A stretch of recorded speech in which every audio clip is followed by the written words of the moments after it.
नमस्कार, आप देख रहे हैं न्यूज ब्लास्ट नेशनल। मैं हूं आपके साथ श्वेता मिश्रा अवस्थी। पंजाब के पठानकोट में प्रियंका गांधी की रैली। संबोधन में प्रियंका ने मोदी केजरीवाल को बताया बड़े मियां छोटे मियां। कहा, एक कहते हैं गुजरात मॉडल, दूसरे कहते हैं दिल्ली मॉडल। गुजरात मॉडल 2 गुजराती व्यापारियों के लिए है। दिल्ली में सड़कों पर लोग दम तोड़ रहे हैं। 16,000 करोड़ के 2 विमान पीएम ने अपने लिए खरीदे। नोटबंदी, जीएसटी ने व्यापारियों को बर्बाद किया। आज नौजवान बेरोजगार पड़े हैं। सरकारी कंपनियां बेच दी गई हैं। बीजेपी की नीयत खोटी है। मंत्री के बेटे ने 6 लोगों को कुचल दिया। मंत्री के बेटे की जमानत भी यहां पर हो गई। तो प्रियंका गांधी ने रैली में जमकर प्रहार केंद्र सरकार पर किए। मैनपुरी के करहल गृह मंत्री अमित शाह की रैली। अमित शाह ने कहा, करहल में कमल खिला दो, यूपी में सपा अपने आप साफ हो जाएगी। यूपी में बीजेपी 300+ सीट जीतेगी। यूपी में सपा का सूपड़ा साफ होगा। यूपी को माफिया गुंडों के हाथ में नहीं जाने देंगे। बीजेपी गरीबों का कल्याण करती है। नामांकन के बाद अखिलेश ने कहा था कि 10 मार्च को मिलूंगा। ऐसी नौबत आ गई है, नेताजी को उतारना पड़ रहा है। तो यूपी में बीजेपी 300+ सीट पर जीतेगी, ये यहां पर दावा अमित शाह ने किया। करहल में कमल खिला दो, यूपी में सपा अपने आप ही साफ हो जाएगी। साथ ही उन्होंने कहा कि यूपी को माफिया गुंडों के हाथ में नहीं जाने देंगे। बीजेपी गरीबों का कल्याण करती है। नामांकन के बाद अखिलेश ने कहा था कि 10 मार्च को मिलूंगा। ऐसी नौबत आ गई है कि नेताजी को उतारना पड़ रहा है। तो यूपी के मैनपुरी के करहल में मुलायम सिंह यादव की रैली। अखिलेश यादव के समर्थन में मुलायम का चुनाव प्रचार। जनसभा को संबोधित करते हुए मुलायम सिंह ने कहा, यूपी में सपा की सरकार बनेगी। हमारी सरकार बनने पर किसानों को प्राथमिकता है। बेरोजगार युवाओं को रोजगार उपलब्ध कराएंगे। लोगों की उम्मीदों को सपा ही पूरा कर सकती है। यूपी में आज व्यापारी परेशान है। किसान, व्यापारी, नौजवान मिलकर सरकार बनाएंगे। रैली में मुलायम सिंह यादव ने संबोधित किया और सीधे कहना यही कि सपा ही सरकार बनाएगी। उत्तर प्रदेश में हमारी सरकार बनने पर किसानों को प्राथमिकता दी जाएगी। बेरोजगार युवाओं को रोजगार दिए जाएंगे। लोगों की उम्मीदों को सपा ही पूरा कर सकती है। आज व्यापारी यूपी में परेशान है। किसान, व्यापारी, नौजवान मिलकर सरकार बनाएंगे सपा की। पश्चिम बंगाल राज्यपाल जगदीप धनखड़ और ममता बनर्जी के बीच सुलह। राज्यपाल धनखड़ ने ट्विटर पर लेटर पोस्ट कर ममता से की चर्चा की पेशकश। गवर्नर ने पत्र में कहा, वे अगले हफ्ते कभी भी राजभवन आकर चर्चा कर सकती है और इसे देखा जा रहा है गवर्नर के सीएम से संबंध सुधारने की कवायद के तौर पर। राज्यपाल धनखड़ को ट्विटर पर अनफॉलो और ब्लॉक के बाद से ही लगातार ये विवाद था, लेकिन अब कहीं न कहीं सुलह का रास्ता नजर आ रहा है। पश्चिम बंगाल राज्यपाल जगदीप धनखड़ और ममता बनर्जी के बीच सुलह। राज्यपाल धनखड़ ने ट्विटर पर लेटर पोस्ट कर ममता से चर्चा की पेशकश की। गवर्नर ने पत्र में कहा है कि वे अगले हफ्ते कभी भी राजभवन आकर चर्चा कर सकती है और इसे गवर्नर के सीएम से संबंध सुधारने की कवायद के तौर पर देखा जा रहा है। नेशनल स्टॉक एक्सचेंज की पूर्व सीईओ चित्रा रामकृष्ण के घर छापे। चित्रा रामकृष्ण के मुंबई स्थित आवास पर इनकम टैक्स की रेड पड़ी। आध्यात्मिक गुरु के साथ गोपनीय जानकारी साझा करने का आरोप है। सेबी ने 11 फरवरी को रामकृष्ण पर जुर्माना लगाया था। मार्केट रेगुलेटर ने एक्सचेंज की गोपनीय जानकारी भी साझा की थी। किसी अज्ञात व्यक्ति के साथ जानकारी साझा करने का जुर्माना लगाया था। जानकारी साझा करने के लिए चित्रा पर 3 करोड़ का जुर्माना लगाया गया था। रामकृष्ण ने दिसंबर 2016 को छोड़ा था सीईओ का पद। तो सेबी ने 11 फरवरी को रामकृष्ण पर जुर्माना लगाया था और ये चित्रा रामकृष्ण के मुंबई स्थित आवास पर इनकम टैक्स की रेड पड़ी। नेशनल स्टॉक एक्सचेंज की पूर्व सीईओ चित्रा रामकृष्ण, जिनके घर पर छापे पड़े। आध्यात्मिक गुरु के साथ गोपनीय जानकारी साझा करने का इन पर आरोप है। 11 फरवरी को रामकृष्ण पर भी जुर्माना लगाया गया था। इधर मार्केट रेगुलेटर ने एक्सचेंज की गोपनीय जानकारी भी साझा की थी और किसी अज्ञात व्यक्ति के साथ जानकारी साझा करने का जुर्माना लगाया गया था। जानकारी साझा करने के लिए चित्रा पर 3 करोड़ का जुर्माना लगाया था। इलेक्ट्रॉनिक्स एवं आईटी राज्य मंत्री राजीव चंद्रशेखर का बयान, आईटी कानून 20 वर्ष पुराना, नए डिजिटल कानून की जरूरत है। विश्व का सबसे बड़ा बाजार और सबसे बड़ा लोकतंत्र भारत है।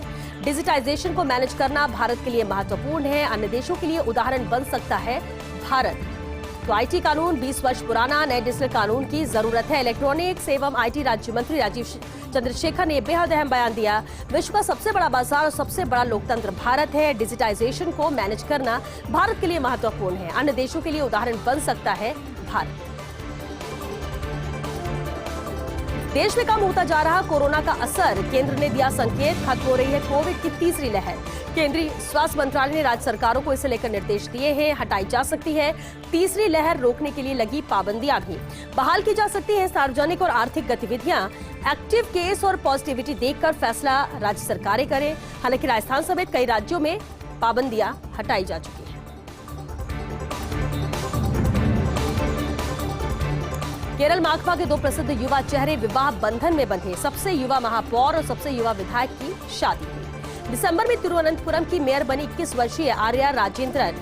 देश में सबसे कम उम्र की महापौर आर्या 5 महीने बाद केरल के सबसे युवा विधायक बने केएम सचिन देव। दोनों ही बचपन से माकपा के बाल संगम में सक्रिय रहे। अब केएम सचिन देव और आर्या ने शादी करने का फैसला किया है। कोझिकोड जिले के बालुसेरी से विधायक हैं सचिन देव। हरियाणा के निजी सेक्टर में 75% आरक्षण पर रोक हटी है। 75% रिजर्वेशन पर लगाए गए स्टे को सुप्रीम कोर्ट ने हटाया है। सुप्रीम कोर्ट ने स्टे हटाते हुए हाईकोर्ट को आदेश दिए। हाईकोर्ट को 4 सप्ताह में मामले का निपटारा करने के आदेश दिए हैं। Deputy advocate general Shekhar Raj Sharma ने जानकारी दी। सुप्रीम कोर्ट ने कहा, हरियाणा सरकार नहीं करेगी कोई सख्त कार्रवाई। निजी कंपनियों, फैक्ट्रियों के मालिकों के खिलाफ यहां पर कार्रवाई होगी।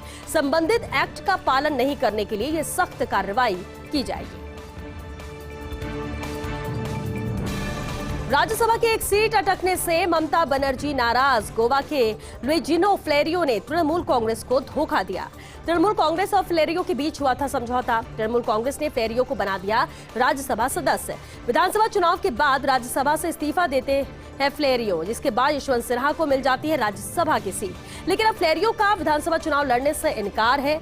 अप्रैल 2026 तक राज्यसभा सांसद बने रहेंगे लुइजिनो फ्लेरियो। गोवा में तृणमूल को लुइजिनो फ्लेरियो से कोई फायदा नहीं है, तो नाराजगी यहां पर व्यक्त की ममता बनर्जी ने। गोवा के लुइजिनो फ्लेरियो ने तृणमूल कांग्रेस को धोखा दिया है। तृणमूल कांग्रेस और फ्लेरियो के बीच यहां समझौता हुआ था। तृणमूल कांग्रेस ने फ्लेरियो को राज्यसभा सदस्य बना दिया। इधर विधानसभा चुनाव के बाद राज्यसभा से इस्तीफा देते हैं फ्लेरियो। इसके बाद यशवंत सिन्हा को राज्यसभा की सीट मिल जाती है। लेकिन अब फ्लेरियो का विधानसभा चुनाव लड़ने से इनकार है। अप्रैल 2026 तक राज्यसभा सांसद बने रहेंगे लुइजिनो फ्लेरियो। गोवा में तृणमूल को लुइजिनो फ्लेरियो से कोई फायदा नहीं है। भाजपा के 25 नेताओं को केंद्र सरकार की तरफ से सुरक्षा। उत्तर प्रदेश, पंजाब में चुनाव प्रचार कर रहे भाजपा नेताओं को सुरक्षा दी गई है और इनमें करहल से भाजपा प्रत्याशी एसपीएस बघेल भी शामिल है। अखिलेश से मुकाबला कर रहे केंद्रीय राज्य मंत्री एसपीएस बघेल को दिया गया है सीआईएसएफ का जेट सिक्योरिटी कवर।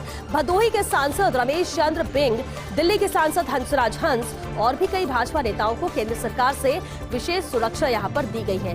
तो कई ऐसे सांसद हैं, कई ऐसे नेता हैं जिन्हें विशेष सुरक्षा दी गई और भाजपा के कुल करीब ये 25 नेताओं की बात की जा रही है जिन्हें केंद्र सरकार की तरफ से सुरक्षा दी गई। उत्तर प्रदेश, पंजाब में चुनाव प्रचार हो रहा है। भाजपा नेताओं को सुरक्षा यहाँ पर दी गई है। इनमें करहल से भाजपा प्रत्याशी एसपीएस बघेल भी शामिल है।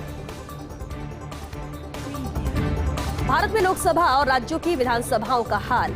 एक वर्ष में लोकसभा के औसतन 63 बैठकें हुई। इस तरह अमेरिका, यूके, जापान से बहुत पीछे है भारत। विधानसभाओं की बैठकों की संख्या भी ज्यादा नहीं है। सिर्फ ओडिशा और केरल में वर्ष में हुई है 46 और 43 बैठकें। ज्यादातर राज्यों में विधानसभा की बैठक औसतन 1 महीना हुई है। पंजाब, हरियाणा में विधानसभा की बैठकें वर्ष में 15 दिन भी नहीं।